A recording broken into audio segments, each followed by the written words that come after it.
Für die Fraktionslosen Jean-Marie Le Pen. Pour les non-inscrits, Monsieur Le Pen, 4 minutes. Monsieur le Président, vous voici investi pour 6 mois dans la fonction tournante et éphémère de président de l'Union européenne. À l'opposé de la majorité des électeurs français, vous vous êtes révélé comme un européiste zélé, allant même jusqu'à oser représenter, sous la forme à peine différente du traité de Lisbonne, la constitution qu'avec les Hollandais, les Français avaient rejetée en 2005. Las, votre projet vient d'achopper sur la volonté du peuple irlandais. Le traité de Lisbonne est donc caduc, malgré toutes les manœuvres qui chercheraient à imposer aux peuples européens la volonté de la camarilla euromondialiste dirigeante.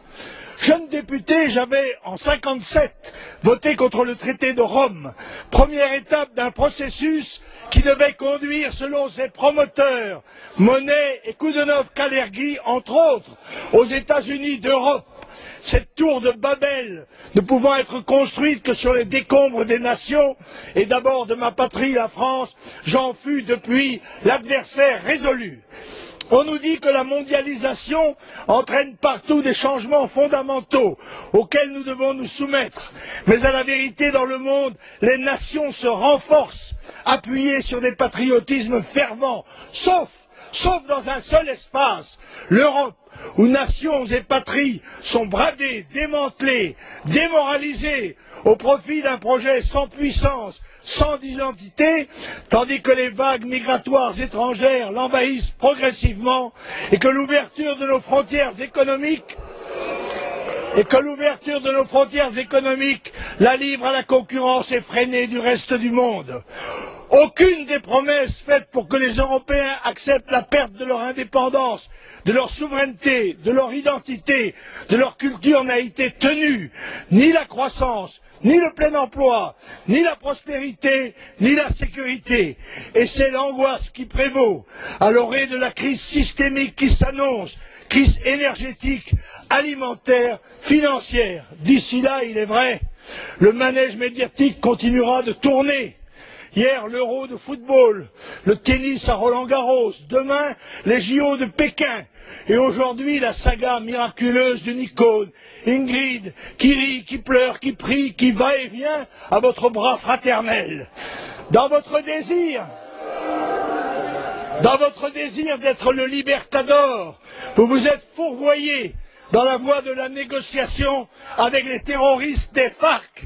Mais ce n'est ni vous, ni M. Chavez qui ont libéré la sénatrice colombienne, Mme Bettencourt.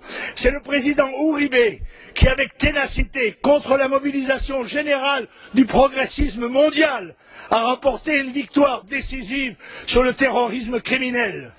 Vous avez multiplié les démarches stériles et vous avez même été jusqu'à inviter les terroristes des FARC communistes repentis à vous venir bénéficier de l'asile en France, mais pour les protéger de qui? Du démocrate Uribe? Au point où vous en êtes, pourquoi pas les talibans, le Hezbollah ou les tigres tamouls? Vous êtes comme l'amphibène cher à Césaire.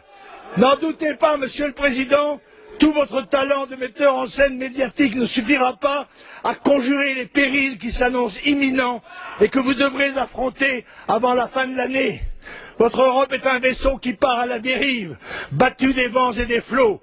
Seule région du monde à avoir délibérément démantelé ses structures politiques et morales.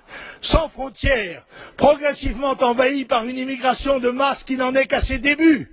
Ruinée économiquement par l'ultralibéralisme, socialement appauvrie, démographiquement affaiblie, sans esprit et sans force de défense, elle est vouée au mieux au protectorat américain, au pire à la servitude de la dimitude. Il n'est que temps d'abandonner l'illusion mortelle du fédéralisme et de construire une Europe des nations, unie dans des alliances concrètes, plus modestes sans doute, mais plus efficaces. Les deux échecs de la Constitution et du traité doivent servir d'avertissement.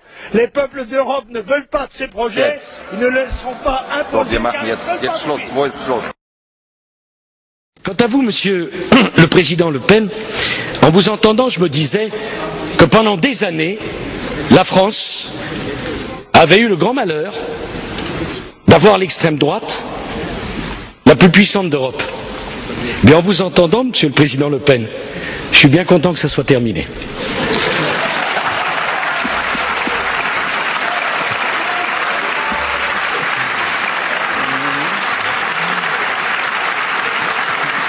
Vielen